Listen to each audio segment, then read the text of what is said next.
ქალაქ ქუთაისში მდებარე მემორიალი, რომელიც ქოცხელისუფლებამ განაახლა, ასე ვთქვათ, რეაბილიტაცია ჩაუტარა, მას სახელი გადაარქვა და რუსეთ-საქართველოს 2008 წლის ომში დაღუპულ გმირთა მემორიალის ნაცვლად დაარქვა სახელი 8 აგვისტოს დაღუპულთა ხსოვნის მემორიალი. ეს რა არის უვიცობა, შემთხვევით, გაპარული შეცდომა თუ რა? ეს არის გამიზნული ქმედება, რითაც არსებული რეჟიმი ცდილობს კიდევ ერთხელ დაადასტუროს თავისი ლოიალობა საქართველოს ოკუპანტი ქვეყნის მიმართ. არ გაღიზიანების პოლიტიკა, რომელსაც ისაზე უწოდებს საბაღომის გინდას ლოზუნგით.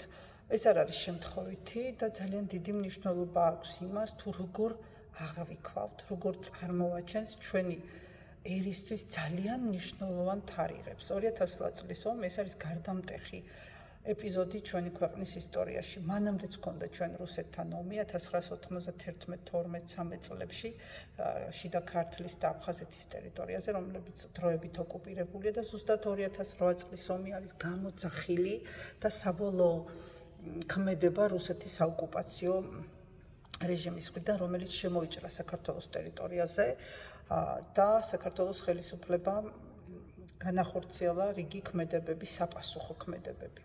ეს არის მეხსიერება, ცოცხალი მეხსიერება და მეხსიერების ადგილები, რომელიც ინახავს ხსოვნას და რომელიც ინახავს ერის დამოკიდებულებას საკუთარი გმირების მიმართ. ალბათ შინდისის გმირების მემორიალსაც რამეს მოუფიქრებენ, იმიტომ რომ ეს არ არის მხოლოდ ადგილი, ეს არის ცოცხალი მეხსიერება. რა არის ერი? ერი არის ერთობა, რომელსაც გააჩნია საერთო ისტორიული გამოცდილება, საერთო გმირები, ეროვნული ღირსება და ამ ეროვნულ ღირსებას აყალიბებს ზუსტად ის მხედრული და გმირული წარსული, ის ცოდნა, შრომა, რომელსაც ეს ერი ეწევა საუკუნეების განმავლობაში, რომელსაც იმახსოვრებს და თაობიდან თაობას გადასცემს და ასე მოვიდა 9 ძმა ხერხეულიძე, სამასი არაგველი და ასე შემდეგ და ასე შემდეგ.